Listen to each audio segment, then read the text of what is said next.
Uma ótima tarde a todos, seja bem-vindo, seja bem-vinda. Eu sou o Felipe Nascimento, estou aqui ao vivo no BMC Market.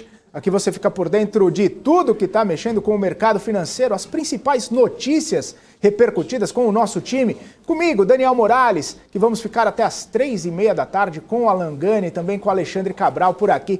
Hoje a gente vai ter também a presença do André Braz, que é coordenador dos índices de preços do FGV IBRE, né? O Instituto Brasileiro de Economia, lá da Fundação Getúlio Vargas. Vamos bater um papo bastante interessante aqui com ele, entender um pouquinho melhor os dados aí que saíram ontem do IGPM. Vamos conversar bastante com o André Braz sobre isso. Mas eu estava falando, né, com o Daniel Morales agora há pouco sobre essa movimentação na Bolsa de Valores, a gente que chegou aqui até bater ali perto dos 112 mil pontos, né? A gente chegou aos 112.371 pontos no pregão de hoje, mas essa alta no Ibovespa acabou não pegando muita tração, foi só no comecinho do pregão ali, agora no finzinho da manhã, no comecinho da tarde, começou a ter um arrefecimento dessa movimentação, agora a gente sobe 0,44%, puxado aí bastante pelas empresas de mineração e siderurgia, tá?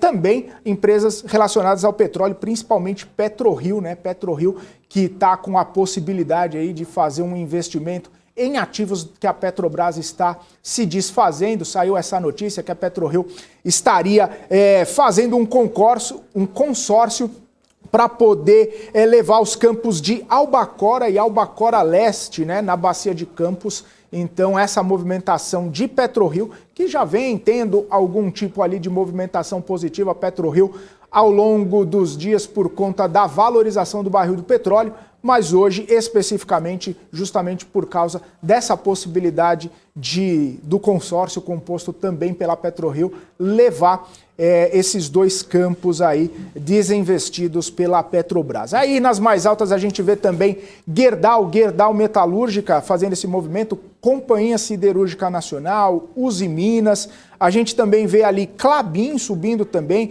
Grupo Pão de Açúcar, Locaweb, Sabesp, né? A Sabesp tem uma notícia bastante importante, porque a Sabesp, o próprio governo do estado, né, autorizou a contratação de uma consultoria para poder fazer a reestruturação do capital social, do quadro societário, também fazer uma reestruturação da própria empresa, da própria Sabesp. E isso acabou animando os investidores, né? Seria talvez mais um passo ali rumo a uma desestatização, rumo a uma privatização, pelo menos em partes.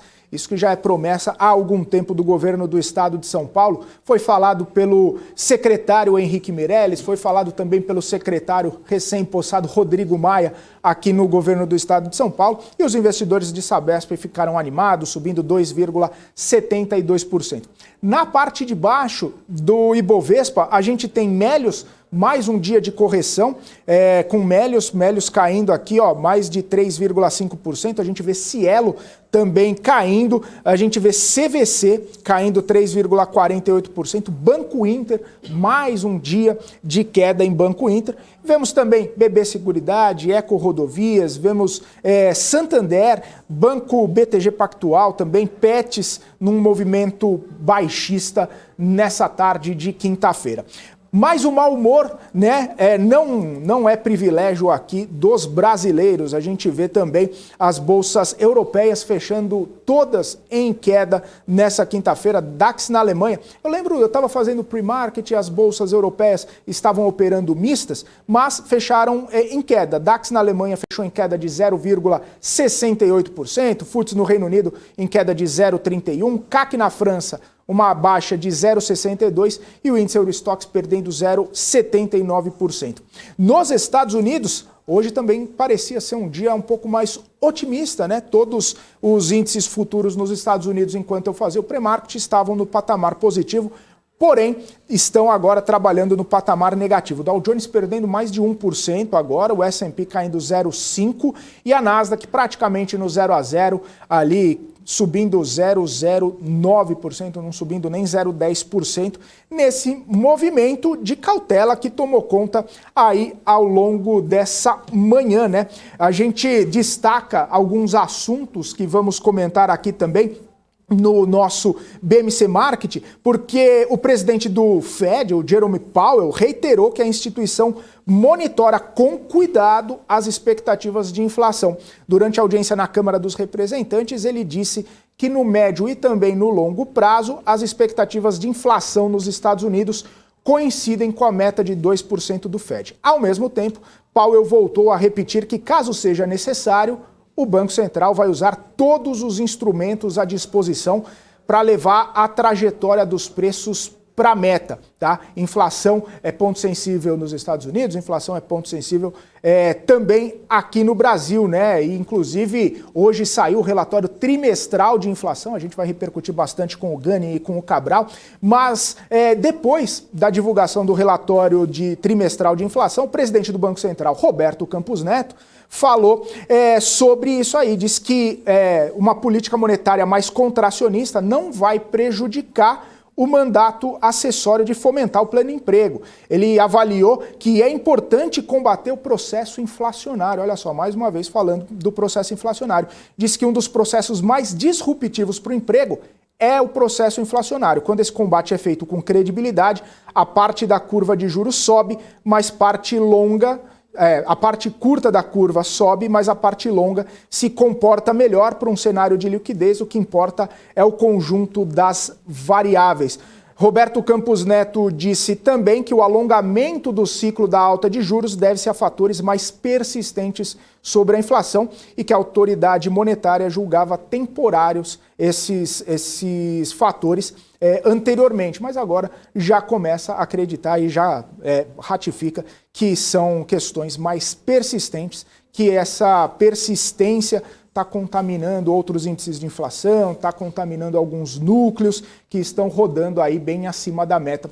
Inclusive, o relatório trimestral de inflação comentou ali, né, trouxe a perspectiva de que esse ano a meta de inflação certamente vai estourar, não tem como mais trazer para a meta de inflação, e que no ano que vem existe, olha só, 17% de chance de estourar a meta, ou seja, ainda existe aí 83% de chance da inflação do ano que vem ser trazida para a meta, foi isso que disse o Roberto Campos Neto. Enfim, trouxe um panorama geral aqui para vocês saberem o que está acontecendo desde amanhã dessa quinta-feira, os principais pontos, os principais impactos no mercado financeiro e também para o seu bolso, para o seu investimento. Ótima tarde, muito bom poder contar com a companhia de todos vocês aqui e a sua audiência. Eu estava tentando dar uma olhada no nosso chat aqui, mas saiu do ar. Ah, voltou. Rodrigo Lopes falando boa tarde, pessoal. Pobretones da Bolsa, salve, salve capitalistas. Olha aí. Rui das Neves, um abraço para você. Herdade está por aqui. Alexandre Cyber, olha, quanto tempo, hein, Alexandre? Muito bem-vindo, hein?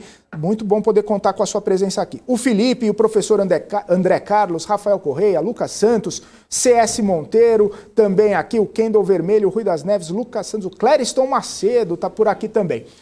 Ótima tarde, se você ainda não é inscrito no nosso canal, se inscreva, se você ainda não deixou o seu like, deixe o seu like na nossa programação. E agora, feito esse preâmbulo, vamos chamar o Alan Gani, vamos chamar o Cabral, vamos chamar também o Daniel Morales aqui na minha tela. Uma ótima tarde a todos vocês. Daniel Morales, boa tarde novamente. Boa tarde para você, Felipe, Cabral, Gani, boa tarde a todo mundo que está ligado aqui no BMC Market. Valeu, boa tarde Alan Gani. Boa tarde, Felipe, Cabral, Morales e todo mundo aí que está nos assistindo.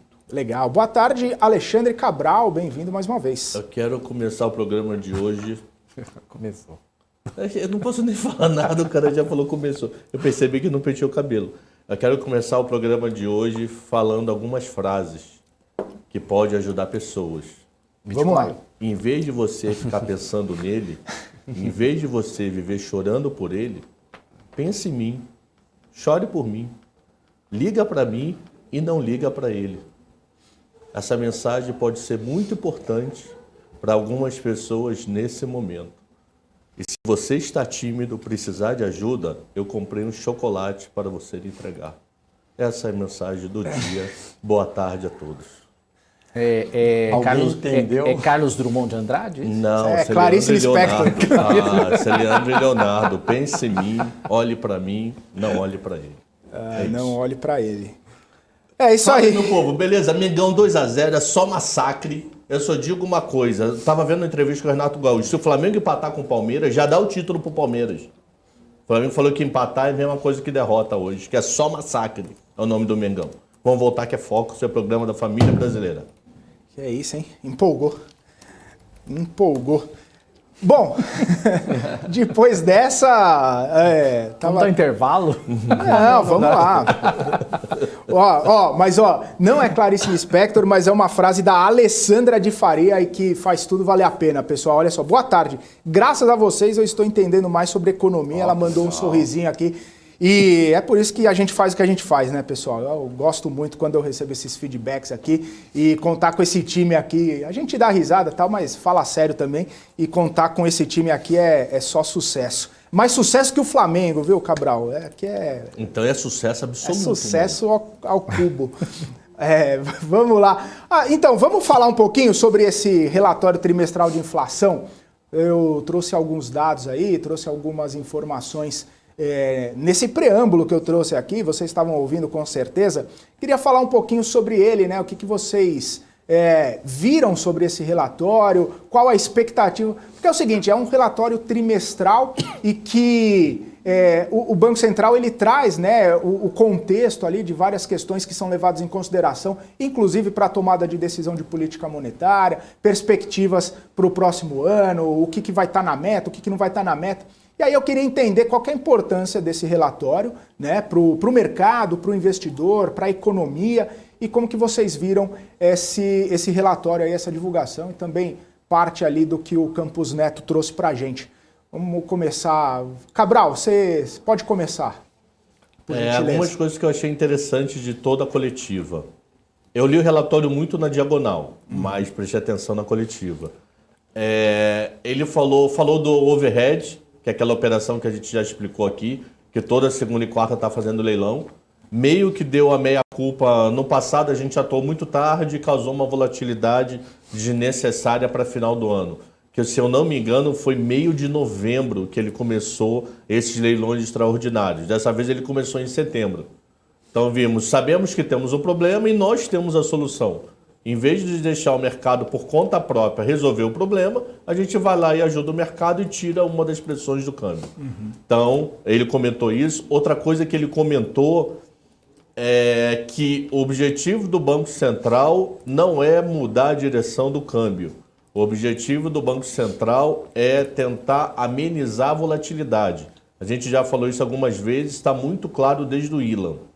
Não era muito claro antes com Tombini, era uma coisa, quando caía ou subia muito, Tombini entrava pesado. É característica de Banco Central, A ou B, independente do que a gente defende ou não, era característica do grupo Tombini. Dólar chegava a um determinado preço, ele via com arsenal, independente da velocidade que chegou ali. O Ilan, e isso está mais escrachado em Roberto Campos Neto, ele está zero preocupado se o dólar bater a 6. Desde que vá de uma forma constante e que tenha alguma coisa para se provar com isso. Mudou DXY no mundo, dólar está se valorizando perante a todas as moedas do mundo, não sou eu que vou fazer jogar esse dólar a 5. Se o mundo não quer, não sou eu só quero que ele vá de um modo mais suavizado para não atrapalhar a vida real, não atrapalhar comércio exterior, quem importa, quem exporta e quem vive no dia a dia aí que envolva câmbio. Então também achei excelente isso. Ele está preocupado em si com a inflação de demanda, isso ele já falou, só bateu no martelo novamente. Preocupado com a recuperação econômica, que ele acredita que é uma inflação meio que sazonal, que ela volta a morrer no decorrer do ano. E uma coisa que você já comentou, ele não está tão preocupado em pegar pesado nos juros agora, e sim pegar de uma forma mais longa. Eu acho que passa na cabeça dele aquela conversa que a gente teve com o cara do Pactual aqui semana passada. O Leonardo foi essa semana. Foi essa semana? Terça-feira. Terça-feira. Com a possibilidade deles já debatendo dentro deles a relação PIB, inflação, pleno emprego, para eu tentar deixar a inflação um pouco mais solta e tentar não atrapalhar tanto a variação econômica, a macroeconomia, né? PIB e emprego. Então, isso que me destacou bastante. E você, Gani, quais os pontos aí que você pode destacar? Eu acho que foi um relatório de inflação onde o Banco Central reafirma o compromisso dele com a inflação, né? Mirando exclusivamente, quer dizer, levando em conta principalmente a inflação, sem desconsiderar as outras variáveis, mas ali o objetivo é a inflação. O que ele traz ali? Bom, choque de commodities, então ele diz que isso acabou elevando, né, a inflação, isso não estava no controle da política monetária, algo que a gente discute bastante aqui no programa. Então, aumento do preço de energia, aumento do preço do combustível, aumento do preço do combustível é algo mundial, aumento no caso da energia elétrica se dá aqui no Brasil por conta da falta de chuvas, né?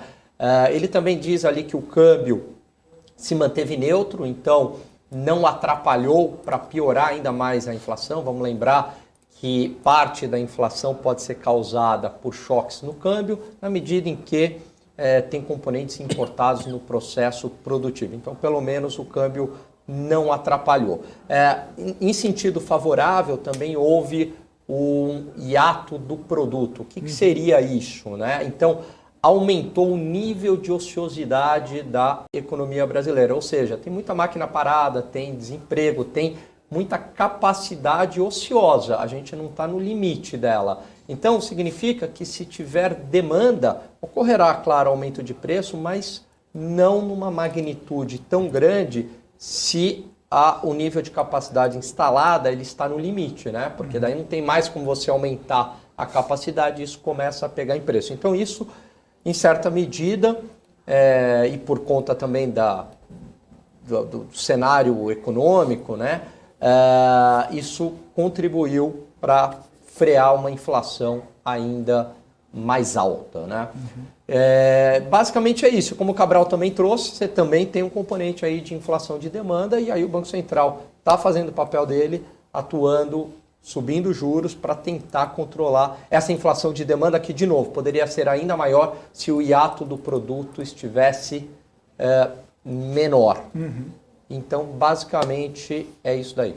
Mas uma dúvida que eu tenho é o seguinte, com essa política mais de aperto, né, mais contracionista, isso aí pode afetar esse hiato do produto aí? Pode trazer mais ociosidade? Pode atrapalhar? Porque a gente sabe que dá uma desacelerada, também pode impactar, né, na geração de emprego e tudo mais, como o próprio Campos Neto falou na entrevista dele, né? Isso aí, ser um pouco mais contracionista, né, na política monetária, pode trazer impactos nessa ociosidade também? Pode, porque o que acontece? Vamos pensar no contrário, né? Se reduz a taxa de juros, o que você está fazendo? Você está colocando dinheiro no mercado, os bancos vão emprestar nos seus canais crédito, pessoa física e jurídica, taxas menores, isso fomenta a demanda por parte das empresas e consumo das famílias.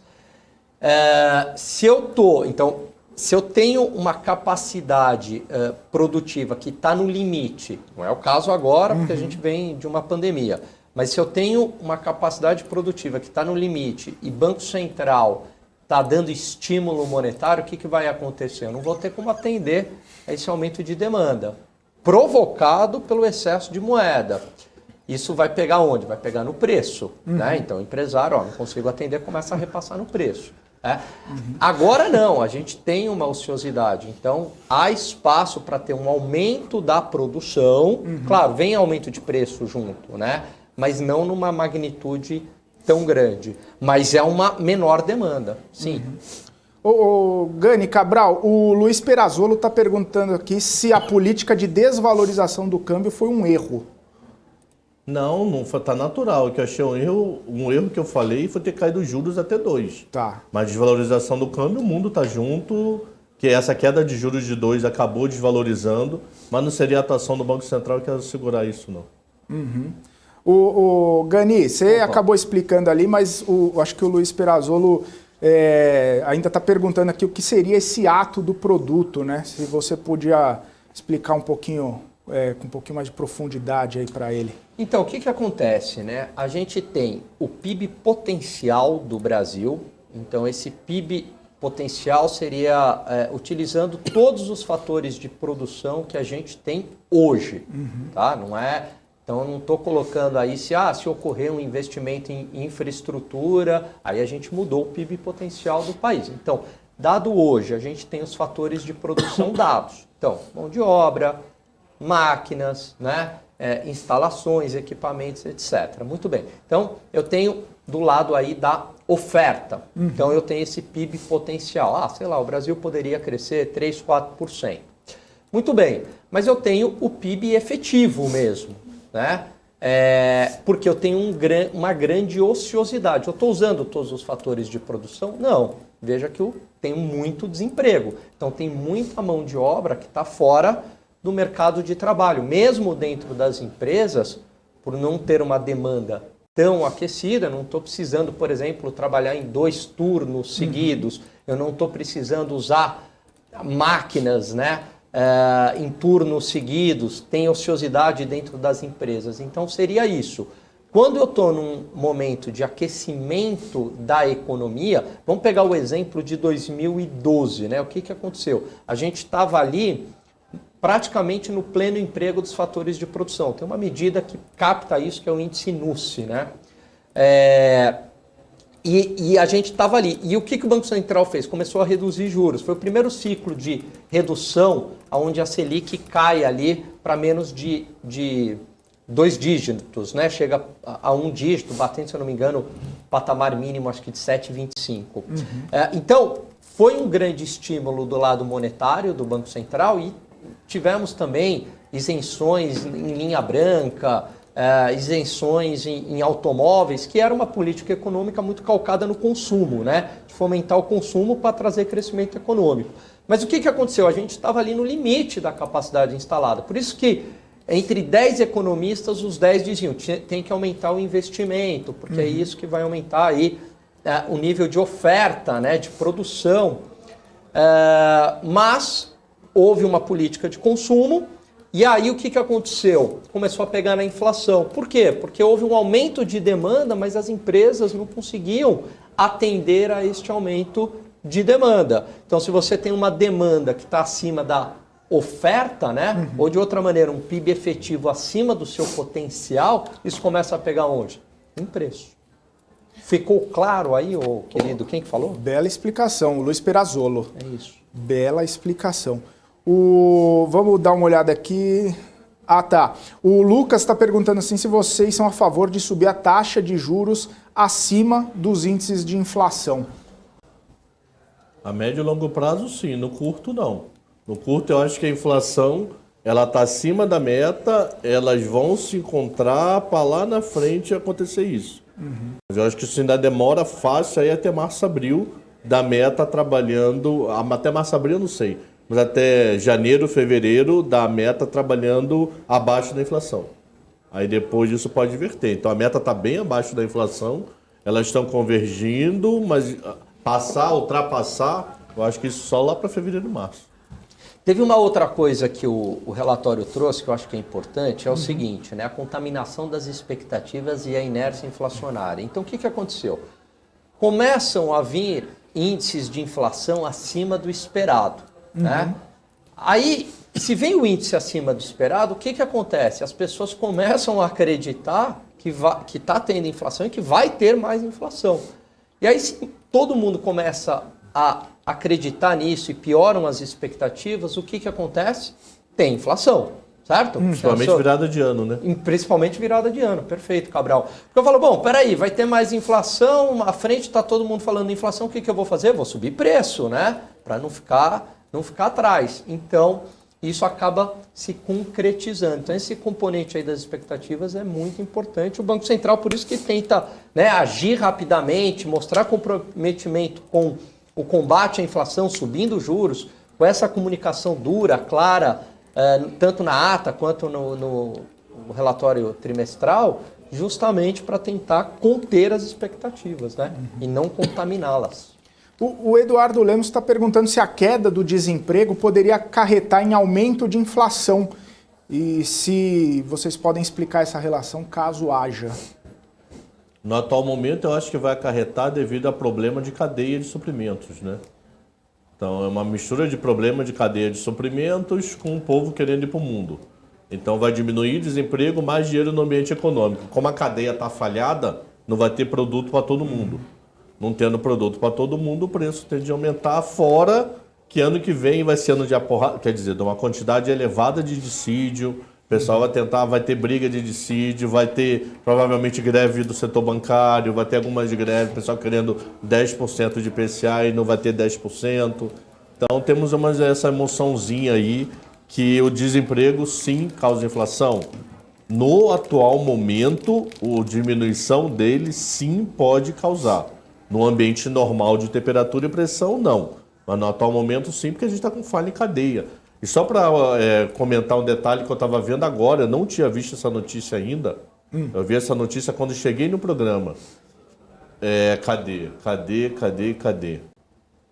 É sobre a China, não tinha visto isso. Durante a reunião emergencial no final de semana, o governo chinês pediu para as estatais de energia que garantam o abastecimento durante o inverno. Não esqueça que eles estão chegando no inverno, né? Gás natural, esse negócio tudo é demandado, porque lá o inverno deles não é o nosso -2, que você tira uma selfie que é -2. Lá é -20, -30, dependendo da região. Né?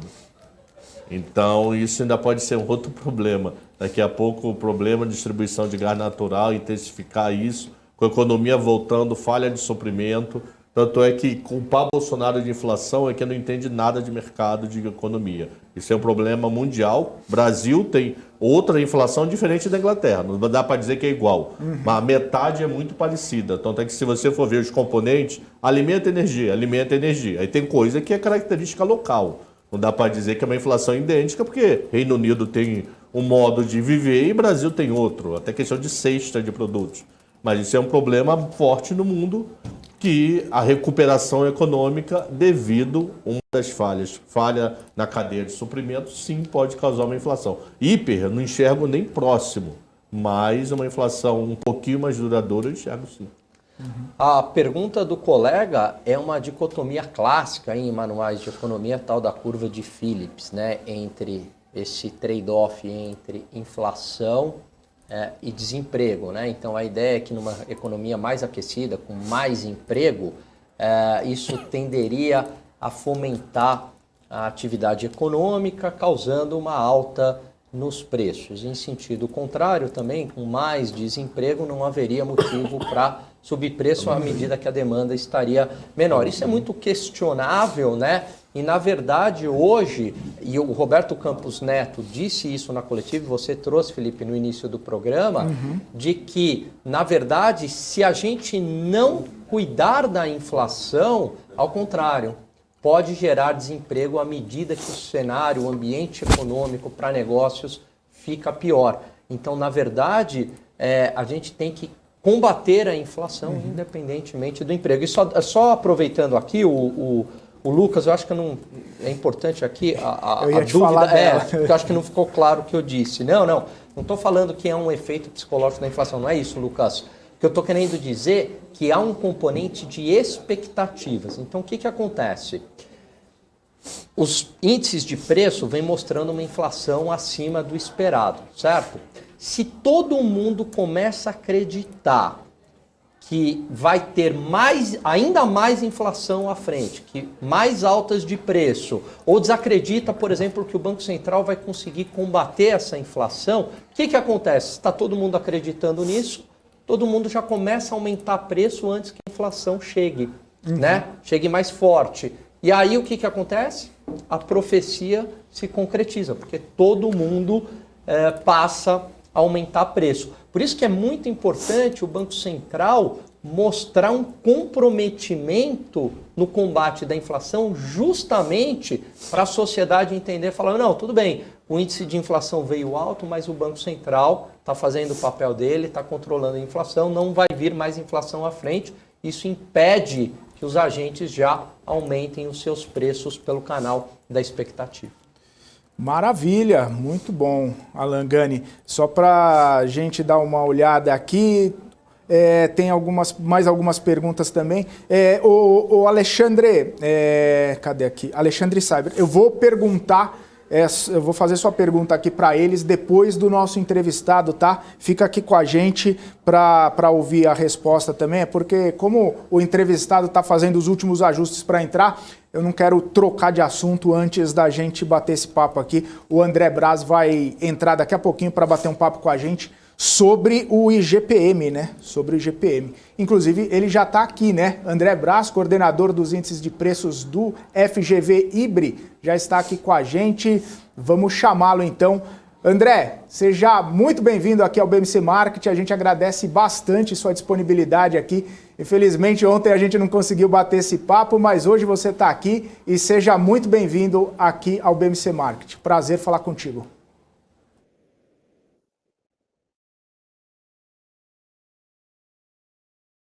Pedir para o pessoal pôr na caixinha aqui para a gente poder ouvir o André também.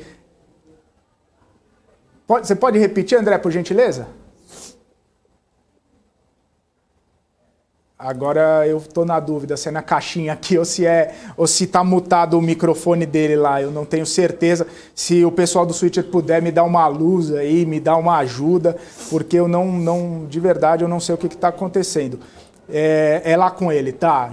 Parece que o microfone dele está mutado, a gente vai resolver essa questão e já vai chamar o André. Rapidinho aqui, só antes da gente chamar o André, deixa eu dar uma olhada como está operando a Bolsa. Estava falando que estava nesse movimento, né? Subiu e agora está arrefecendo um pouco as altas. A Bolsa nesse momento subindo 0,13%. No começo do programa estava subindo 0,44%, agora está subindo 0,13% aos 111.252 pontos. Nas mais altas aqui a gente segue tendo PetroRio, né, entre as mais altas, subindo mais de 9%, Gerdau subindo 5%, Gerdau Metalúrgica 4,8%. Também temos a Uzi Minas, Klabin, Companhia Siderúrgica Nacional, a gente tem Suzano também subindo, entre outras empresas também no setor de varejo. Aqui a Vale subindo 1% aqui.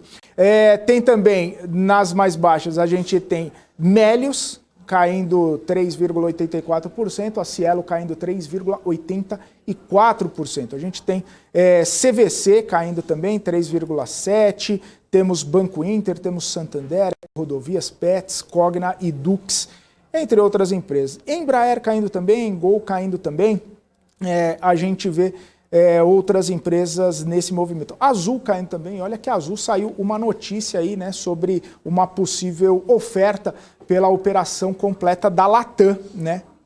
A gente sabia que haveria uma proposta, houve, né, uma proposta pela Latam aqui no Brasil, mas agora a Azul fazendo uma proposta de compra integral da companhia. Vamos ver as cenas dos próximos capítulos. Fui avisado aqui que o André Braz já está ok aqui com a gente. André, agora sim, vamos ver se está tudo certo contigo. Bem-vindo mais uma vez aqui. Olá, boa tarde. Alto e claro, muito bom, viu? Prazer. Prazer é todo meu, muito obrigado. Legal. Ô André, a gente queria repercutir um pouco os dados do IGPM, né, que saíram ontem, dados importantes, interessantes ali, mostrando uma deflação. Tá certo que houve aquele destaque ali para o minério de ferro, que teve uma queda no valor aí no último mês. Queria que você desse um panorama geral, antes da gente entrar em pontos mais específicos, queria que você desse um panorama geral sobre esse dado, como que foi essa coordenação desses dados aí, o que você pode destacar para a gente de importante nesses dados do IGPM que saíram ontem. Negativo exatamente pelo comportamento do minério de ferro. Ele perto dentro do índice de preço ao produtor, que é o carro-chefe do IGPM, e por essa razão o índice acabou ficando negativo. Mas se a gente desconsidera o comportamento do minério de ferro, dá para perceber que existem ali fontes de pressão importantes ainda. Não colocaria o IGP no mesmo patamar de igual período em 2020, quando ele estava muito inflado, tanto pela desvalorização cambial, quanto pelo aumento de preço em dólares, de outras importantes. Ele segue mostrando que há uma pressão inflacionária que alimenta também o próprio IPC, né, que é um outro componente do IGP. Então, a parte dessa crise hídrica que encareceu derivados da cana-de-açúcar, o próprio café, o milho e a criação de animais. Isso foi bem retratado pelo índice e mostra que, de fato, ainda está longe, né, do IGP, de fato, voltar ao seu patamar pré-pandemia.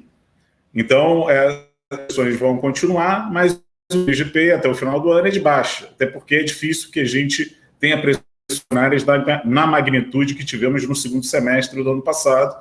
Então, ele deve seguir com desaceleração, desacelerando sua taxa em 2,5%, podendo fechar até abaixo de 20%, né, esse ano, a depender do que vamos colher daqui até o final de 2021. Temos aí uma pressão nada desprezível dos derivados do petróleo, já tivemos anúncio essa semana de reajuste do diesel, e tudo isso tem impacto na cadeia produtiva e pode, enfim, fazer o indicador voltar. Vamos lá, então. Alan Gani, Alexandre Cabral, façam suas perguntas aí, fiquem à vontade. André, boa tarde, prazer falar contigo. A minha pergunta é algo já que você mencionou, né, que é a possibilidade de contaminação dos preços, o IPA, né, o agropecuário e industrial, no varejo. Né? O quanto que isso pode ser contaminado, os IPCs, tanto da FGV quanto do IBGE, e se você tem uma ideia de magnitude, isso pode potencializar ainda mais a inflação à frente. A magnitude eu não tenho certeza, mas poder contaminar a inflação, isso com certeza, principalmente os combustíveis. O diesel não pesa muito no IPCA, mas o diesel movimenta todas as mercadorias aqui no país. Então, se o frete fica mais parte desse efeito do frete, gradualmente acaba chegando ao preço de vários outros produtos que a gente consome no dia a dia. A gasolina tem aquele efeito pontual no IPCA. Então, é um bem de luxo, impacta diretamente, acabou. Mas o diesel é perigoso. E a mesma coisa para a energia elétrica. Tem sido uma das vilãs da inflação esse ano. Nós tivemos um aumento nada desprezível, né, pela prática da bandeira de escassez, agora em setembro. Esse impacto já foi parcialmente apresentado pelo IPCA 15 do IBGE e vai ser complementado com a divulgação do índice de setembro. E isso, de fato, também é um elemento de, né, para a estrutura produtiva. Para grandes setores como de construção civil, automobilístico e de prestação de serviços, segue acelerando. Então, a pressão inflacionária agora no IPC está mais disseminada, está mais espalhada, né? Ano passado, nós víamos uma pressão muito grande concentrada em alimentos, penalizando sempre famílias menos favorecidas, né? E o restante da estrutura do IPC andando discretamente a meta de inflação, exatamente porque o lockdown limitava o funcionamento das coisas. Agora, com a normalização da atividade, essa inflação anda espalhando e espalhando rapidamente, até pela ajuda ao aumento do preço dos combustíveis e também da energia elétrica. Maravilha. Fala, André Cabral aqui falando, tudo bom? Deixa eu tirar uma dúvida contigo. Vocês comentaram nesse último relatório que saiu anteontem, sobre o efeito do minério de ferro. Você deu até entrada aqui falando sobre isso, que se tivesse tirado o minério de ferro das duas últimas inflações, a inflação teria sido bem mais alta do que foi. E a pergunta ao contrário, o que é a pergunta ao contrário? No primeiro semestre, que nós tivemos o minério de ferro subindo muito, se eu tivesse tirado o minério de ferro, o GPM teria sido bem menor.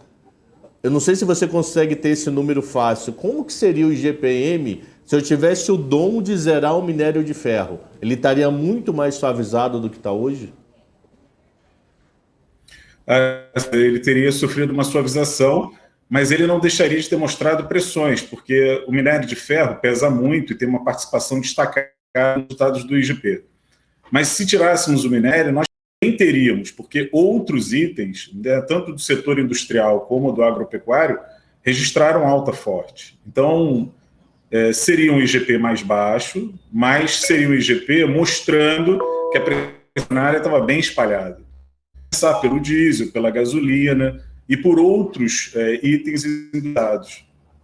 Então, alguns grãos como soja, milho, também apresentaram alta, cobre, alumínio, não têm um peso assim tão destacado, não aparecem com frequência nos releases, mas que a gente sabe que são muito importantes para a atividade produtiva. Então, sim, o IGP seria alto, teria construído uma distância razoável do IPCA do IBGE, como construiu nos últimos 12 meses, e daria a noção de que a inflação é sendo carregada apenas pelo comportamento dessa commodity. Ok. O André, eu já cobri inflação fazendo projeção com a Basilic, acho que você deve conhecê-la, né? E uma dúvida que a gente tinha é o seguinte, me parece que no IPA, né, uma parte da coleta são as próprias empresas que informam, correto? Elas preenchem um questionário se teve aumento ou não. Eu queria saber se pode ter algum tipo de lag, né, nesse processo e que o IGP acabe captando este aumento de preço futuramente. É possível isso acontecer? Como é que está isso hoje? Pode ter algum tipo de lag, porque a pesquisa é distribuída ao longo do mês e a nossa orientação para quem responde a nossa pesquisa de preços é passar o preço que tem orientado as suas últimas comerciais. Mas muitas vezes, o preço médio, né, que tem as últimas transações comerciais. Mas muitas vezes aqueles preços estão com alguma defasagem. Então, a gente costuma captar ser feito 2, 3 meses à frente, a depender do setor, e não imediatamente como nós gostaríamos. Então, existe sim o lag, ele é diferente por tipo de produto, né, por atividade, e ele pode variar entre 1 a 3 meses. Perfeito. Deixa eu tirar uma dúvida contigo. Saiu um estudo de vocês, e acho que foi semana passada, devido a problema de seca, geada em China, uma possibilidade de inflação de alimentos ano que vem rodando na casa de 9%. Vocês, Getúlio Vargas, tá? Vocês, FGV. Como você enxerga alimentos ano que vem e como isso pode afetar o IGPM, por favor? Afeta diretamente porque tem algumas culturas que vão depender da normalização do volume de chuvas, né? E há uma probabilidade da gente continuar com um laninha, né, em curso, né, para o ano que vem. Mesmo sendo um laninha fraco, já pegando a gente com uma crise na proporção isso pode prejudicar algumas culturas que começaram a ser plantadas agora. E algumas culturas assim de itens básicos que a gente nem usa muito na balança comercial, como feijão, por exemplo. Ele não pesa tanto no IPCA, mas a depender do choque de oferta, ele pode ter uma participação tanto no IPC quanto no próprio IPA. Então, isso pode acontecer com outras culturas também. Vai depender um pouco de como o clima vai se comportar daqui para frente. Se nós vamos conseguir aí ver uma normalização dessas chuvas com a entrada da primavera-verão agora, ou se essas chuvas vão ser tímidas, como alguns meteorologistas já antecipam para a gente, e nesse cenário de pouca chuva, de continuidade, pouca chuva, de fato, a agricultura pode não ter a performance que imagina e vai ter de novo alimentação na conta da inflação do ano que vem, com a parte sacada. Né? E fora o detalhe que você comentou, né? Feijão está no dia a dia. Se você tiver problema na tangerina, vida que segue, se deu seca na tangerina. Feijão vira reportagem de tudo quanto é lugar, porque está na rotina do brasileiro. Aí que vira o pensamento da inflação ficar trabalhando o tempo todo, né? Ainda tem esse detalhe. Exato. Ele não pesa muito, mas o preferido. Arroz com feijão são os itens básicos da comida aqui no Brasil. Em algum momento de preço, todo mundo já descontrolou, a gente jamais vamos ancorar expectativas de novo, a inflação agora veio para ficar, e aí dificulta o trabalho da autoridade monetária. O André, tem um estudo, o pessoal roda aí uma parte econométrica, mostrando que acho que um aumento de 10% no câmbio, se eu não me engano, representa 0,08 pontos percentuais no IPCA. Vocês têm algo parecido no IGPM, quer dizer, ou nos IGPs de uma maneira geral? Quer dizer, se o câmbio sobe, o quanto que afeta o IGP, que é muito mais sensível que o IPCA? Olha, nós temos um trabalho, mas ele está defasado, ele não está muito atualizado. Porque houve uma fase em que esse pass-through cambial havia diminuído um pouco. Mas no IPA, como a estrutura dele é basicamente commodities, né, commodities, esse pass-through é bem maior que o do IPCA, bem maior, muito mais sensível. Então, eu acredito que uma desvalorização nessa ordem provocaria um efeito muito no IGP. O que há de mais pesado ali são matérias-primas brutas, soja, milho, trigo, minério de ferro, cobre, alumínio, que são extremamente dolarizadas e qualquer aumento, é claro que vai distanciar o nosso IPA, né, do próprio IPCA. Então, é muito maior, não tem um número atualizado para dar, mas é muito superior ao IPCA. O IPCA tem muitos serviços, né? Só serviços no IPCA representam 30% na estrutura. E os serviços são mais nessa questão de contágio por desvalorização cambial, né? Então, é como se o IPCA ficasse sempre com o freio de mão puxado, né? Os preços administrados têm algum efeito, né? Energia e tal, mas é também mais lento, porque o preço é controlado, tem uma data certa ajustada. Então, o efeito não passa rapidamente. Então, até pela construção do próprio índice, o efeito câmbio é mais lento no IPCA do que no IPA da FGV. André, o Daniel agora quem está falando, tudo bem? Boa tarde para você. Eu queria voltar só um pouquinho agora há pouco que o Cabral estava falando com você a respeito do preço dos alimentos e a gente está enfrentando a maior seca dos últimos 91 anos e ela é a principal ameaça à próxima safra de grãos do país. Você acredita que essa seca ela pode pressionar forte a inflação no ano de 2022? Pode, exatamente. Se ela frustrar as safras, né, que começam a ser plantadas agora, com certeza, alguma pressão inflacionária de alimentos a gente vai colher no ano que vem, né? Tá todo mundo animado com o preço dos grãos, disposição para plantio apesar do aumento do preço dos insumos, tudo mais, mas dependemos da água, né? Se ela não vier na proporção certa, na época certa, com certeza nós vamos ter prejuízos em outras safras. Nós já tivemos com essa seca aí prejuízos na cana-de-açúcar, prejuízos no milho, prejuízos no café, prejuízos na pecuária, e isso pode se espalhar à medida que essa crise hídrica não se normaliza na medida que nós precisamos, né? Então, as chuvas precisam voltar com regularidade nos locais certos para que a gente tenha uma colheita mais bem sucedida no ano que vem. Mas esse risco é grande, né? Está aí.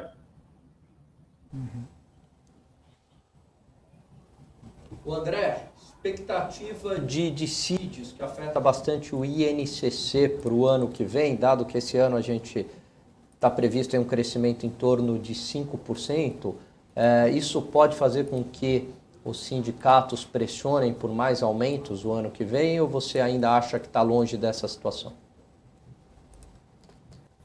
Não, a Constituição Civil sendo esse próprio aquecimento valoriza a mão de obra do setor e aumenta o poder de barganha dos sindicatos. Então é natural que se a inflação está subindo, eles venham a pedir reajustes salariais indexados à inflação plena, né? Havendo pouco espaço para acordo. Então a mão de obra com certeza já começa a pressionar um pouco mais a Constituição Civil e vai pressionar mais na direção do ano que vem. Se essa indicação de crescimento do setor realmente se manter. E as informações que eu tenho é de que está acontecendo e a ficando mais escassa, é fato que os salários vão subir. Então, esse é um ponto que pode realmente pressionar mais a inflação no ano que vem. André, tem uma pergunta aqui do portal, aqui do nosso chat, que é do MC Raulzinho. Ele fala assim, qual setor ou commodities tem mais peso no IGPM? Olha, eu diria que o que tem mais peso, a commodity, é o minério de ferro, né? Tanto é que essa queda de 20% que ela registrou é influência como um todo, né? Então, o índice não registrou um número negativo por um efeito pesado, e sim por essa queda forte que aconteceu em cima de uma commodity que tem muito peso. Depois do minério de ferro, nós temos milho com peso grande também, né? Soja, milho, cacau, algodão, cana-de-açúcar, boi, né? Boi vivo, são commodities de peso no IPA. O dólar sobe, ele afeta o IGPM? É a pergunta do Hinaldo. Muito, porque tem muitos produtos ali no IGP que são, são preços estabelecidos no mercado internacional. Então, sempre que a nossa moeda se enfraquece, o dólar de maneiras, né, encarecendo aquilo que a gente importa e estimulando as exportações brasileiras, né?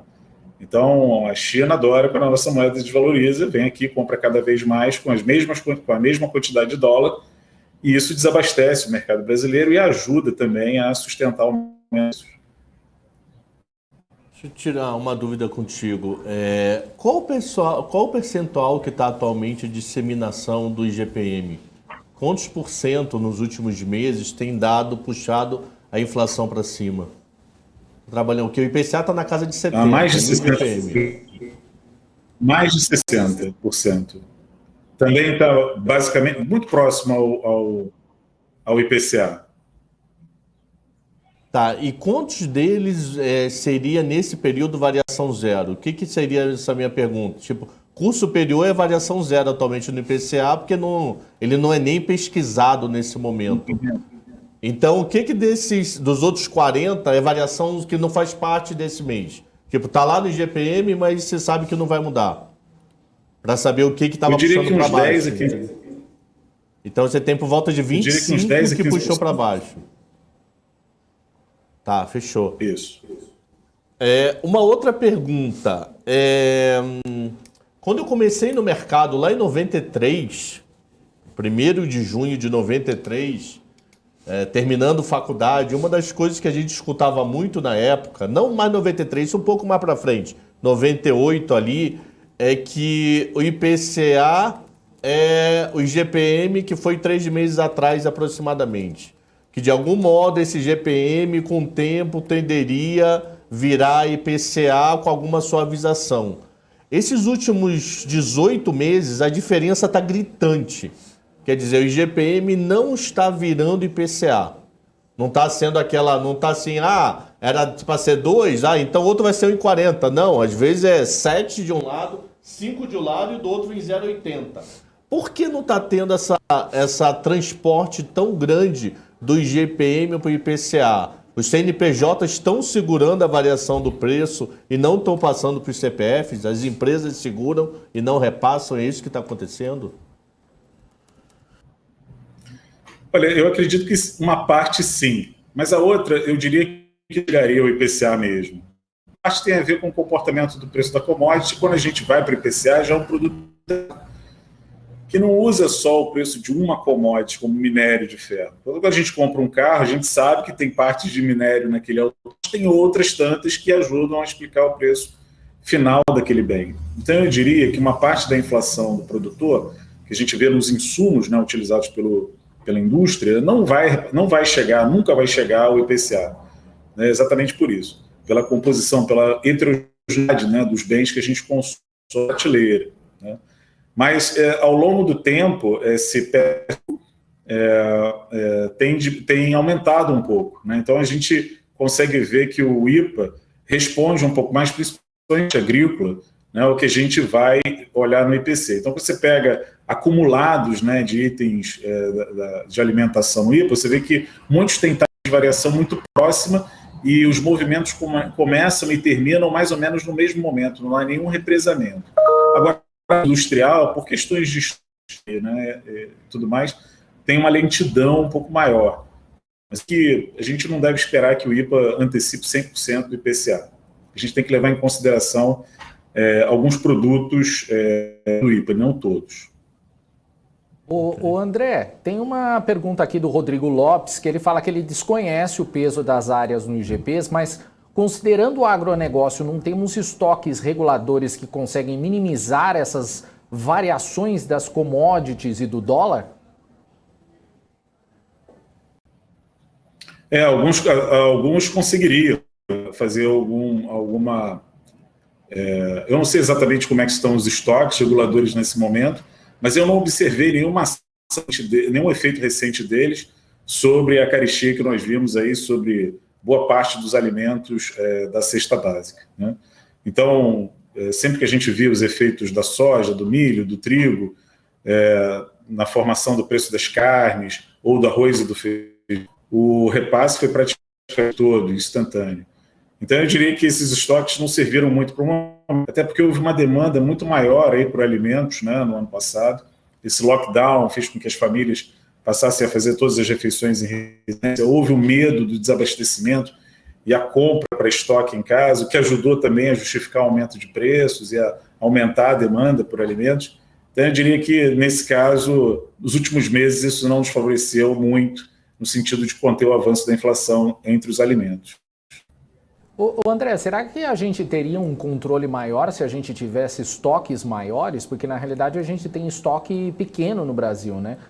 Quando se fala em estoque, a gente fala em pouquíssimo estoque, tendo em vista que Estados Unidos, por exemplo, e Europa tem estoques consideráveis, né? Sim, fazer estoques é fazer algum tipo de investimento, né? E isso custa, né? Então, é claro que seria muito bem-vindo, isso ajudaria a dar um pouco os preços desses produtos que são estratégicos, que inflam muito o custo de vida sempre da classe menos favorecida. Então, seria uma proteção importante, né, para regularizar em períodos de maior prejuízo na agricultura, né? Mas leva um tempo para construir isso, né, para formar esses estoques, e há necessidade de investimento. E eu não sei se isso está fácil no momento, principalmente com o juros subindo tanto, né? Principalmente com essa previsão aí de alta até o final do ano. E agora, nesse período, quando o desafio da agricultura é maior, talvez haja menos para isso, até porque há um comércio grande internacional, né? Então, você é o maior produtor de soja do mundo, mas também há muito espaço para exportar boa parte da sua produção, principalmente com a desvalorização cambial atual. Então, vamos formar esses estoques, mas temos que oferecer alguma vantagem para isso, né? Porque senão eles simplesmente não vão sair do papel. O André, há diversos IGPs, né, que mudam de acordo com o período de coleta, IGP-10, IGPM e IGPDI. E eu imagino que seja muito caro fazer essas coletas. Há alguma intenção, mesmo que de longo prazo, de manter apenas um IGP ou não? Na realidade, só existe um IGP e uma coleta de preços.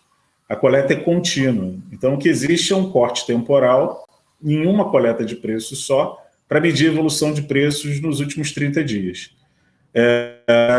Esses IGPs desenvolvidos antes do Plano Real, né?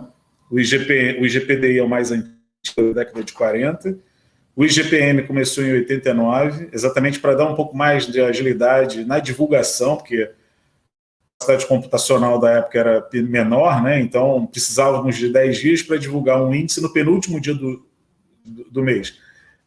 Ritual que continua até hoje, ele é divulgado sempre no penúltimo dia. E em 93 foi desenvolvido o IGP-10, mas todos eles contam com uma só coleta, um corte e uma medida. Formou-se essa escadinha de ter um IGP atualizado a cada 10 dias, o IGP, o IGPM e o IGPDI. É claro que a FGV é estimulada pela própria demanda do resultado dos seus indicadores. Se o próprio mercado sinalizar que não utiliza mais as outras versões, com certeza a instituição vai pensar em manter em desativar outras versões. Mas sempre que a gente fala em desativar alguma coisa, alguns sempre reclamam conosco. Ainda não houve movimento de que há necessidade de interromper a produção estatística de versões. Perfeito. Deixa eu tirar uma dúvida que ocorre com várias pessoas, pode ocorrer até contigo essa dúvida. Em qual sentido? Por que o aluguel utiliza ainda o IGPM e por que começou com o IGPM? Você acha que ele, para uma pessoa de dia a dia, o cotidiano, o INCC ou o IPCA ou algo parecido, não faria mais sentido do que o IGPM? E uma segunda pergunta dentro dessa, para a pessoa que está em processo de renovação de aluguel, tem alguma esperança dessa acalmada na curva do IGPM para os próximos meses? Perfeito. Bom, eu tenho uma hipótese para o IGPM ter sido usado, né? Eu tive acesso a alguns contratos de aluguel e pude ver que alguns eram escritos assim: o IGPM é o índice que der maior, né? Na falta do IGPM, o índice que der maior. Nunca houve um critério para não de contratos de locação.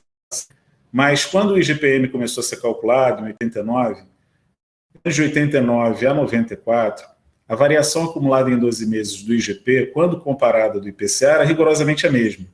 Mesmo tendo uma lógica de cálculo completamente diferente, quando você pega as taxas em 12 meses nesse período, elas são muito próximas. É uma curva por cima da outra, sem condição de você, às vezes, saber o que é IGPM e o que é IPCA. E a Fundação sempre foi uma instituição independente. Então, o fato dela ser independente, ter uma forte correlação naquele período de hiperinflação, a economia muito indexada, fez com que o IGPM tivesse mais espaço nos contratos de locação. Mas nunca foi sugestão da FGV sugerir o IGPM para indexar aluguel ou qualquer outro contrato.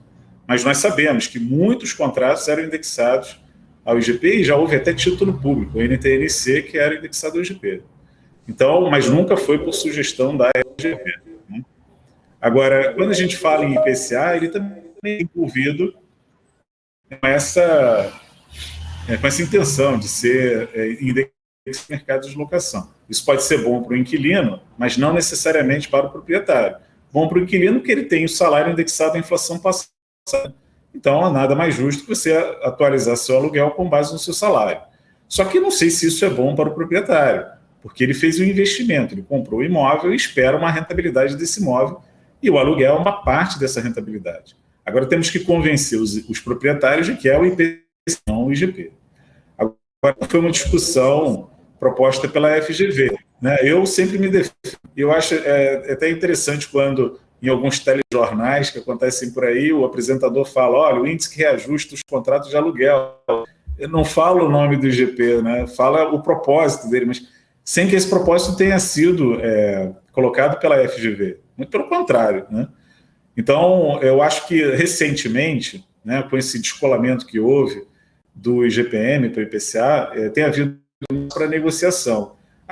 O índice é o IPCA, porque muitas famílias foram afetadas aí pelo emprego, a capacidade de pagamento da família diminuiu, às vezes temporariamente, e dependendo da relação desse inquilino com o proprietário, pode haver uma redução no valor do aluguel, um ajuste para baixo, até que, né, a economia retome, a pessoa consiga integralmente. Eu não acho que isso seja uma desvantagem no momento para o proprietário, pode ficar sem um aluguel, no dever de pagar o condomínio, o IPTU, e às vezes ficar com o imóvel por um tempo maior do que ele gostaria. Então, talvez agora, né, vigorando no mercado exatamente o acordo, né, sobre que reajuste colocar ou que descontos, até que a economia comece a favorecer o trabalhador de novo. Agora, previsão para esse ano, talvez abaixo de 20%, né, porque, como eu disse, a inflação está aí, né? Nós temos aí várias pressões dentro do IPA ainda, mas em magnitude menor do que do ano passado. Então, até por um efeito baixo, a gente está tirando variações do segundo semestre de 2020 por variações um pouco mais baixas em 2021. Então, essa troca de variação alta por baixa já possibilita a desaceleração do IGP. E nisso, eu vou fechar um pouco abaixo de 20%, quer dizer, menor do que o do ano passado, que foi acima de 23%. Legal. André, uma última pergunta aqui que vem do Rui das Neves, que ele fala que, devido a um artigo que ele viu sobre os índices FGV, está avançado um estudo por um novo índice mais específico para reajuste de aluguéis? Se sim, qual seria o prazo de lançamento? Olha, a FGV está sempre pensando num indicador novo, né? Nem todos passam por mim. Se ele leu, provavelmente alguém está tocando algum estudo no sentido de apresentar alguma solução. Né? Mas eu não sei se a FGV vai apresentar um índice novo para substituir ou para sugerir alguma coisa que venha nos contratos. Né? Ela pode perfeitamente lançar no mercado imobiliário, sempre que esse índice seja usado como indexador dos contratos de talvez sim para uso no IPC. Isso eu até gostaria muito, mas não diretamente como uma sugestão para o mercado, como indexador. Aí o mercado que vai decidir que indexador utilizar. André, eu gostaria de agradecer a sua participação aqui no BMC Market, mas gostaria que você deixasse uma mensagem, suas considerações e, antes de mais nada, obrigado pela participação. Muito obrigado, eu agradeço, muito interessante. E, de fato, a gente tem que ter muita paciência, resiliência para fazer com que essa inflação aí convirja para a meta no menor horizonte de tempo possível. Né? Isso é um desgaste muito grande para as famílias de menor renda, tem castigado muito a população brasileira que passa aí, né, por um aperto maior ainda, sustentado por esse desemprego elevado que nós temos no momento. Então vamos esperar que o governo faça a sua parte, fortalecer aí a tarefa árdua da autoridade monetária, fazer essa inflação convergir para a meta. André, mais uma vez, muito obrigado e até a próxima. E eu gostaria de fazer um convite. Até a próxima, muito obrigado. Um abraço a todos. André, um convite. Quando sair o GPM anual, quando o GPM anual fechar, para você vir aqui conversar com a gente para ver como é que foi 21 e o que esperar de 22, quando fechar desse ano. O último a ser divulgado. É um prazer, muito obrigado. Um grande abraço. André, valeu. Valeu, gente. Esse foi o André Brás, coordenador dos índices de preços da Fundação Getúlio Vargas, Instituto Brasileiro de Economia. Valeu, agora eu volto contigo, Felipe Nascimento. Valeu, Daniel Morales, obrigado aí por terminar e conduzir também essa entrevista com o André Brás, muito esclarecedora. Pô, gostei pra caramba, um cara que eu queria ter falado com ele, ó, há anos. Fala bem, hein? Há anos, tirar várias dúvidas pequenas de GPM, inclusive essa, por que GPM no aluguel, entendeu? Há anos eu gostaria de ter conversado com ele. É isso aí. André Brás. Muito feliz. Muito bom. Obrigado, André. A gente curtiu demais essa entrevista. E a gente segue por aqui, né? 3 horas, 12 minutos com a nossa programação aqui no BMC Market. Eu tenho informação aqui, pessoal, que os Estados Unidos aprovaram, né? O Senado dos Estados Unidos aprovou agora há pouco uma medida chamada de resolução contínua que evita o shutdown lá do governo, ou seja, a paralisação da máquina pública. A gente lembra que essa era uma questão bastante importante e sensível para o governo lá. Foram 65 votos a favor, 5 a mais do que o necessário e 35 votos contrários. O projeto ainda precisa passar pela Câmara antes de ser enviada para a sanção do presidente Joe Biden. O texto prevê recursos para o financiamento do governo até o dia 3 de dezembro. Para evitar o shutdown, Biden precisa assinar a medida, olha só, até às 11h59. Né? A presidente da Câmara, Nancy Pelosi, disse mais cedo que colocaria essa resolução contínua em votação na casa ainda hoje.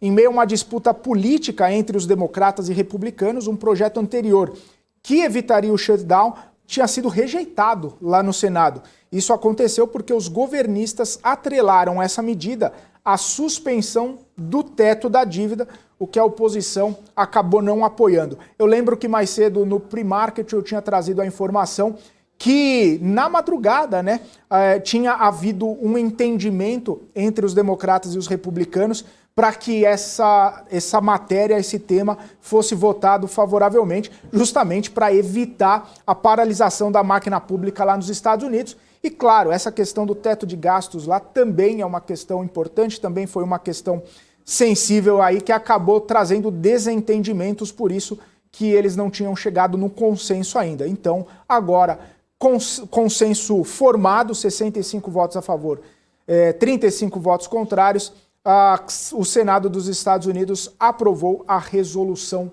contínua. Vamos falar um pouquinho rapidamente sobre isso. Ô Gani, uma matéria importante que estava aí, precisava mesmo ser aprovada, porque senão ia causar simplesmente a paralisação de tudo por lá, né? Que já ocorreu no passado, né? Esse shutdown, aí o governo não pode contratar nada, serviços ficam suspensos, acho que não há pagamento de funcionário público, enfim, é momentâneo, né? Mas é muito ruim. Enfim, essa medida, se passar agora na Câmara, deve passar, valerá até o dia 3 de dezembro. Enquanto isso, os congressistas lá nos Estados Unidos vão discutir uma solução definitiva. Mas todo ano é a mesma história, né? Tem bastante ruído, bastante espuma, mas no final eles entram no acordo, porque imagine, né, como é que fica aí a paralisação da máquina pública dos Estados Unidos ou não aumentar o teto da dívida. É uma questão muito complicada, então eles entendem que o pragmatismo econômico deve prevalecer independentemente das diferenças políticas. É isso aí. E tem uma questão também, né? A proposta anterior estava atrelada a furar o teto. A gente percebe que essa questão de gastar um pouquinho a mais aí não é privilégio. Você vê, né? Que não é só gente que tem problema não, né? De precatório e tal. O teto tá ali, tá né? avançando, o teto tá Todo ali. mundo quer dar uma furadinha no teto, né? É impressionante. Ô Gani, deixa eu te fazer uma pergunta. Você acha que se acontecesse esse shutdown nos Estados Unidos, ele poderia favorecer o mercado brasileiro para a entrada de já respondeu aqui o Cabral. Vai dar uma cagada, quer dizer, vai dar um problema técnico no planeta, mano. Imagina, o dono do mundo quebrou. O dono do mundo tá dando calote. Mas não facilitaria, por exemplo, a entrada de fluxo estrangeiro no Brasil? Não. O pior do mundo, o pessoal ia pra Europa catar euro. Mas não ia catar real, e real é o último da fila do pão, mano. Ô Morales... Aqui seria o último. E tem um efeito que é muito curioso no Brasil, né? Quando dá uma crise nos Estados Unidos, um problema nos Estados Unidos, pode reparar, o dólar sobe no Brasil, não é que o dólar enfraquece, o dólar sobe. O pessoal fica com medo do Plena crise americana, o dólar subia. Então o Brasil é muito louco. Todo mundo quer que os Estados Unidos fique tranquilinho. Então deixa as coisas como estão. Aí Se der ruim lá em cima, né? filho. Nós temos nosso segundo ou terceiro braço comercial e você afugenta por euro. Então, por paridade de moedas, o real se ferra. Ia ser um dos últimos. É, porque você tem 3 grandes fluxos, tem uns 5 grandes fluxos importantes, que não tem como brigar. Dólar, libra, euro, franco suíço e yuan. Não tem como brigar com esses. Então, se deu problema no dólar, você vai correr para um dos outros 4. A gente é conta de chegada. A com B deu A com C. A não é A com C, então é B com C. O Brasil sendo C. A não é o B, é o D com C. O Brasil sendo C. Então, o Brasil é sempre... Alguém vai te dar uma pancada. Resumindo, você chegou em casa, não apanha do teu pai, você apanha da tua mãe. Resumidamente, a curva de Phillips é essa. Do irmão mais velho. Alguém vai te dar um supapo. Uma bela... Fez bagunça, toma uma mordida do cachorro. Não foi tua mãe, foi teu pai, e você fica procurando, cadê o cachorro? Cadê o cachorro? Aliás, eu preciso chamar ele de volta aqui. Tem que ter alguma coisa. Tá no Senado, né? Vamos ver quando começar o auge da discussão do Senado. Agora ele tem um gato. Tem que botar o cachorro na transmissão. Não, mas ele tem que aparecer com o cachorro assim, né? por um gato. O cachorro assim, ó. Ele vai deixar gato no hotelzinho. Perigoso, o gato pula no ombro, na live, na cabeça. Vai ser uma... Aí eu não vou fazer esse programa, porque eu vou infartar de rir dessa droga. Então nesse dia nem me chama. Já vi a data que eu não apareço. Fala. Diga lá, não. Eu ia mudar de assunto. Não, o meu também ia mudar totalmente de assunto. Então muda você de assunto, já que você é o editor-chefe. Ele é o chefe, senão a gente crava. Não, era só Então, para deixa ele falar. pagar a promessa pro Alexandre aqui, que a gente falou que ia comentar sobre o assunto dele. Eu ia fazer a pergunta dele, que estava entrando o André Brás. Mas vamos ao seguinte, olha só. Pessoal da bancada da alegria. Tem a da bala, tem do boi, da Bíblia e aqui é da alegria. Na verdade, eu sei. O nome da bancada é O Galã e o Trio. O galã e o trio. Aí vocês tirem suas próprias Quem é o conclusões. galã? Tirem suas próprias Cabral. conclusões. Voltem aqui. Cabral é o galã. O galã e o resto. Cabral é o galã. O quê? Não, vamos... Deixa pra lá, não. Muda o assunto. Vamos mudar. Deixa pra lá. Cabral é o galã. Não, deixa, Felipe. Não dá pra falar isso aqui.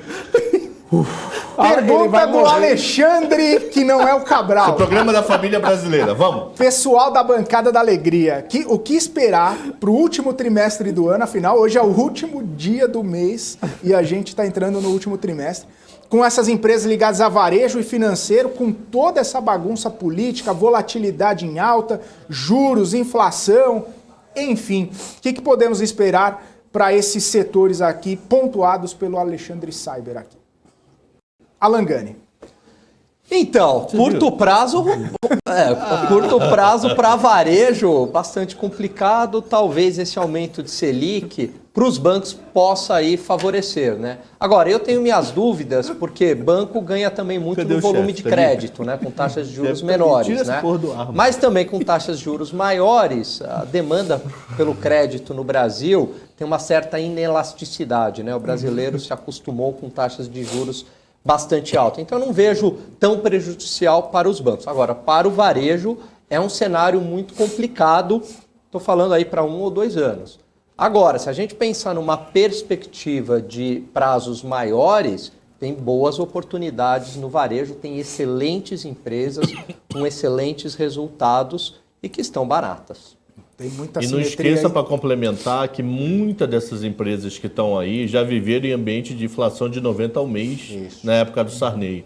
Então, o que é para eles 10 ao mês? Já está no sangue, entendeu? Não todas, claro que não todas. Você pega uma Ponto Frio, que é o braço da Via, que mudou o nome.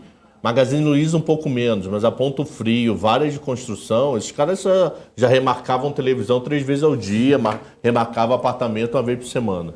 Então, muitos já estão adaptados. Para outros é novidade. Para outros é um pouco mais, caramba, o que é esse papo de inflação mesmo? E juros altos, 14,25 até pouco tempo, né? Então, e essas empresas sobreviviam. E o Cabral tocou num assunto interessante, né? Empresa de construção, incorporadora e tudo mais. O juro tá alto, tá? 6,25 agora, pode chegar no fim do ciclo a 8 e pouco, 9. Mas eu lembro que lá 2008, 2009, peguei um financiamento lá, o juro tava a 12. Então, assim, por mais que tenha caído a 2, estimulado a compra de apartamento, crédito, não sei o quê, 6% não é também um juro tão alto assim. Pegava juros imobiliários lá, 12, 13, 14%. Olha que interessante. Isso aí está voltando para o patamar normal para a construtora. Selic vai fechar 8,25, 8,5, por aí, né? Final do ano. Muito bem. Lá no governo Dilma, quando bateu 7,25, era um recorde histórico, taxa Selic nesse patamar. 8, lembra? Baixa, né? Nossa, 8, maravilha de Selic, né? Agora está todo mundo já achando alto. Então, a gente já teve situações parecidas, até piores aí no passado, né? É o hábito, né? Você se habituou com o ambiente, quando vai para outro estranho, né? É isso aí. É a vida, isso. Cabral, pode colocar o seu assunto aí na roda. Ah, não, aqui, ó. Saiu na Rosa Riscala, lá no BDM, que eu acho que isso é o famoso político querendo testar a equipe econômica. Ah, não tem nada para fazer, tô carente, mas não quero dizer meu nome. Ala do governo que é a prorrogação do auxílio emergencial na PEC dos precatórios. No Congresso, a avaliação é que o governo pode prorrogar o auxílio em ato próprio. Equipe econômica admite risco de inclusão de mais auxílio em PEC, mas promete resistir. O uso do Fundeb para bancar parte do auxílio volta ao radar, mas deve gerar resistência. Isso eu acho que é o famoso, a própria oposição, ou um pedaço da ala do governo que não tem nada a ver com o Ministério da Economia, testando o mercado e jogando isso na imprensa. Tá de brincadeira prorrogar PEC, prorrogar auxílio emergencial. Continuo dizendo, auxílio emergencial só ajudou a salvar o Brasil nesse último ano e meio. Não tem como dizer não. Mas já está na hora de andar com as pernas próprias. Caged, a gente está vendo bons números. Vão para a Bolsa Família. Cria um programa só, esquece auxílio. Não estou dizendo que é para deixar todo mundo de bom abanando. Ah, não ganho nada, não vou ganhar nada. Não, não é isso. Mas acabou. O auxílio emergencial já deu o que tinha que dar. Tchau, segue a vida dele. Pega a Bolsa Família, estrutura ele bonitinho e pensa mais em médio e longo prazo. Pô, esquece o assunto auxílio emergencial, pelo amor de Deus. Já deu, já tinha que dar, já falou muito. Pronto, aliviei. Alguém precisa testar, né? É o que a gente sempre comenta lá com o Eric, né? Joga alguma coisa lá, vê a reação e vai tirando a gordura até chegar em alguma coisa que seja interessante para o governo. Joga lá em cima e... BC da Colômbia eleva a taxa de juros de 1,75 para 2. Agora vai. Agora vai. Agora vai. A gente está quase chegando no fim aqui, mas eu queria colocar um assunto importante em discussão com vocês, porque a gente estava até falando com o André aqui sobre inflação, né, esse movimento de inflação, e eu vi uma notícia aqui que vai impactar muito o mercado, vai trazer bastante problema, eu acho, porque a Ambev vai aumentar o valor da cerveja Eu falei Agora, isso no hoje no começo 710, mano. de outubro. Assim, tudo bem, gasolina pode subir, minério de ferro pode subir. Cerveja também Agora pode. cerveja não dá. Agora você vai ver ó, manifestação já aumentou no Brasil a cara. inteiro. O povo brasileiro tem que ir pra rua. Não, ó, Agora é tem que ter uma caos revolução social. nesse país. a gente deu essa notícia agora há pouco também. também no estoque. O Alex estava analisando o gráfico ali e o pessoal estava falando que vai ter guerra civil. Vai ter guerra civil. Vão colocar tanque Ambev de guerra tá subindo, por sinal? Por quê? Como Por é que causa de Ambev é cerveja? isso? A gente consegue ver? Consegue, deixa eu ver aqui. quero que suba o suco do bem, mas cerveja pode subir. Ah, mas você toma... Cabral. Mané, cerveja. Você não pensa Você toma nos suco Del outros? Valle, né? O que eu tô mais Tá estável. Se você 0x0. 0x0. Por exemplo, Caindo daí vamos 0,06. mudar totalmente de assunto, então depois eu falo. Mas Pô, que mané cerveja, rapaz. Eu falei isso hoje, ó. Compra até. É que nem o Coca-Cola, Biden, não é até 23 horas e 59 pra poder não dar pau lá na economia americana. Então sai daqui e vai comprar os graus aí, porque pode ser que final de semana fique mais caro. Ou faz o seguinte, vai visitar o amigo, né? Ele que pague. Dica, visite o Será amigo. que já na final, Palmeiras e Flamengo, que o Flamengo tomará um couro? Você virou palmeirense agora. Que coisa Não, tô torcendo ridícula. Isso é ridículo, mano. Coitado do O cara é Palmeiras. São Paulino, agora virou palmeirense. Que fim de carreira. Mas o Flamengo Nessa ainda briga- não foi, né? A cerveja Foi vai ontem. estar mais Nessa cara, briga Cabral? de Flamengo A e final vai ser em Palmeiras, eu novembro, torço pra mas já tá briga. definido. Ah, já tá definido. É um jogo só, Cabral? Virou um jogo só, tem uns 3, 4 anos, ó. É esse que 3 vai ser anos, na foi o Colômbia? primeiro. Mas é daqui Esse vai ser em 3 Montevidéu. meses. Ah, vai ser em Montevidéu. Pode ser que era pra ser na Colômbia e foi adiado, não sei. Mas vai Daqui ser em 3 Montevidéu. meses, né, Cabral? É um jogo que... É, a final perder de vista. novembro. Puta vida. 2 meses, mais ou menos. Até Menos de lá o 2. coração tem que estar bom, hein, E Cabral? até lá a cerveja lá em cima, né? Não, pô, já pensou? Até lá um churrasquinho rolando, suco de laranja feito com a própria fruta com gelo, uma água com gás no final do churrasco para dar aquela aliviada interna, sabe? Vocês entenderam a mensagem? Aquela aliviada interna, pô, dormir, roncar, abrir de boca aberta, acordar com um pesadelo de madrugada, lotado de churrasco, isso é uma beleza. Tomando um suco, né? Tomando um suco de laranja natural, sem coar, com a própria gomazinha, só tira o caroço. Com cevada. Poxa, aí o caroço fica fazendo. Com uns gominhos. E eu só tenho uma coisa a falar aqui. Saiu uma notícia hoje que se Bolsonaro continuar contra, eu sou a favor do impeachment do Bolsonaro publicamente. Tá tendo a pressão para voltar ao horário de verão e ele não quer. Na boa, isso é para derrubar presidente. Não, já descartou, né? pedalada, nada disso, roubar, nada disso. A gente já tá acostumado. Não vem com o papo de não voltar com esse horário de verão, pô. Você Horário de gosta verão, ou não, Eu Cabral? gosto pra Eu caramba gosto de horário de verão. também, eu acho gosto, animal, eu também animal acho horário de verão, maluco. delícia também. Sempre Chegamos chega num de consenso, dia. hein? Todo mundo aqui gosta do horário de verão. Então, se ele não Enfim. voltar, hashtag sai bobô, porque horário de verão é nosso, maluco. Pô, pelo Pô, é amor de mó bom, Deus, é mó maluco. gostoso, É bom cara. pra caramba. Você sai com sol, aí vai, a camisa toda suada, o peito gordo, então soa aqui Por embaixo, que ele é beleza. não gosta? Será que ele não... Ah, gosta sei que- lá. Só pra gente dar a notícia aqui, ô Cabral, o governo descartou a volta do horário de verão. O ministro Bento Albuquerque, de Minas e Energia, descartou a retomada do horário de verão, extinto em 2019. A informação da Folha de São Paulo diz que o horário de verão não se faz necessário no que diz respeito à economia de energia. Sim, mas faz pro bem-estar da população. Ele falou que o programa não foi Não, renovado em matematicamente não é 2019 provado, e permanece da historicamente é forma 0, como está. Mas 0, alguma coisa já não é um... Não, mas é tão economia. 0, para você mudar toda uma estrutura de transporte, de voo, de comunicação, mundo afora. Nos A Estados Unidos são trabalheira 6 meses. Porque lá tem horário de verão e de inverno, né? Aqui seria nosso só o verão, mas Lá eles falam matematicamente que não funciona. dá, mas o Bolsonaro, matematicamente, o bem-estar da população. O pessoal do chat Pô, é gosta do muito horário bom de ir embora verão, de hein? dia, acordar, tá amanhecendo. Pô, é muito maneiro. Não precisa durar tanto. Não sei quanto tem que começar a durar, Não, porque pode- diz que algumas regiões, no final do horário de verão, o pessoal já tá indo pra escola, já tá à noite, pode ser perigoso. Acaba em janeiro, faz 2 meses só, mas tem que ter, maluco. Faz um mês, hein? Só pra gente que sai aqui chegar com claridade em casa, né? Também. Pô, chegar com claridade em casa, dá pra dar uma caminhada, né? Mas, fazer crossfit. Não, esse não. Crossfit não. Fazer crossfit. Isso aí não, Mas não, você viu que não divide... sou eu, não. Ô, Felipe, você viu que divide aqui no chat, divide o horário de verão. É que nem falar sobre biscoito e bolacha. É bolacha, mas é bolacha. Mesmo assim dá aquela briga, né? Pergunta pro André que tava aqui, o que ele põe lá no GPM. Ele o quê? Ele coloca biscoito? É claro! GPM? Mas tá errado, é bolacha. Claro. 3h30, pessoal, muito obrigado. Acabou hoje o marketing. Agora o Felipe vai perguntar qual é o recado de cada um, vai embromar vocês para mudar de lugar com o Daniel. É isso aí. Eu tenho vários recados aqui, inclusive. Pior que jornalista é um povo carente. Vários recados 40 minutos falando. Você viu que só o preâmbulo foram 15 minutos, né? Sem pauta ainda, só falando aqui da cabeça. Mas vamos só para dar o tchau, né? Morales, forte abraço para você. E amanhã é sexta-feira, esteja aqui que é só contigo, amanhã eu tô de folga. Que zona é essa? Eu nunca vi o cara tirar tanta folga. Não, eu tô de folga. Cadê o chefe? Ele tá ali.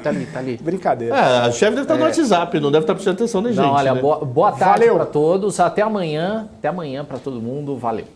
Valeu, Alan Gani, abraço, até amanhã. Abraço, Felipe, até amanhã.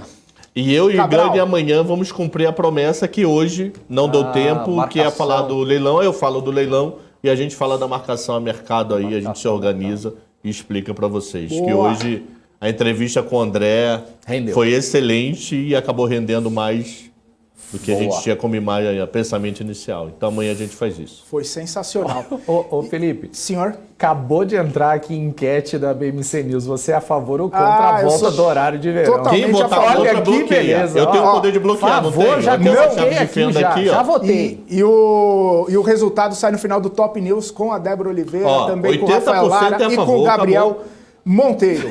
Já tá mudando, 75. Pô, o pessoal eu nunca vi votarem tão rápido numa pesquisa como essa, mano. Aqui é o seguinte. Maravilhoso.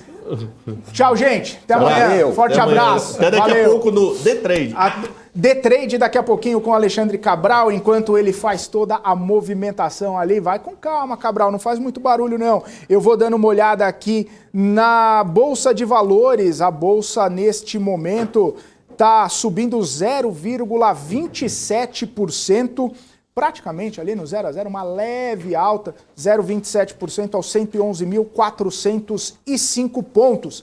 Nas mais altas, a gente segue aqui com PetroRio que está com essa possibilidade, né, do consórcio formado com a PetroRio de adquirir dois campos, né, de petróleo que vão ser colocados ali à venda pela Petrobras. Então, os acionistas de PetroRio também estão otimistas com essa questão. A gente vê Gerdau, CSN, Gerdau Metalúrgica, Uzi Minas, Vale também, todas essas empresas de mineração e siderurgia subindo, com também a alta do minério de ferro que foi vista na manhã de hoje lá na China. A gente viu o minério de ferro subindo. A China, inclusive, que a gente estava falando, que a China agora vai adotar, né, um feriado, uma semana aí de feriado na China. A gente vai ficar de olho porque o mercado não vai abrir por lá, mas a gente vai ver como vão ficar as negociações do minério de ferro durante essa semana de feriado. E aí a gente traz aqui para vocês essa movimentação.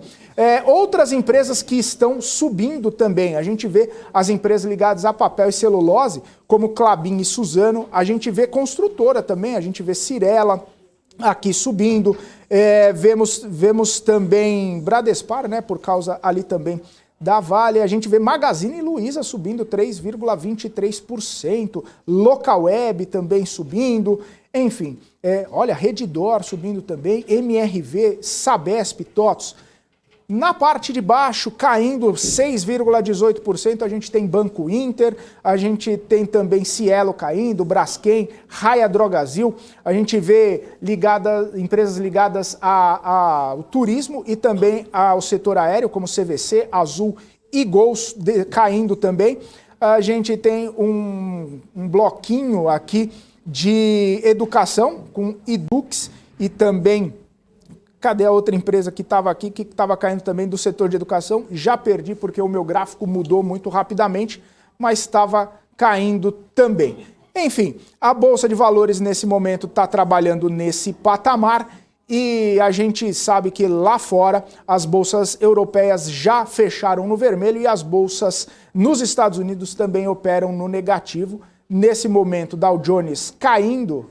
Peraí, deixa eu atualizar a minha tela aqui porque estava com um delay.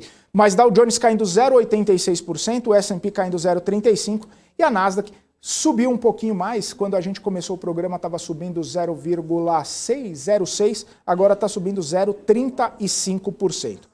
É isso então, pessoal. Eu estou indo embora agora, mas eu passo a bola para o programa The Trade com o Alexandre Cabral. Eu volto amanhã a partir das 9 horas da manhã no BMC Pre-Market, mas fique com a gente porque a gente ainda tem bastante programação ao vivo nessa quinta-feira. Agora tem o The Trade, depois tem o Top News, BMC Business, hoje tem BMC Talks com o Marcos Saravalli também. Fica com a gente, uma programação sensacional aí ao longo dessa quinta. Forte abraço para vocês, até amanhã. Tchau, tchau.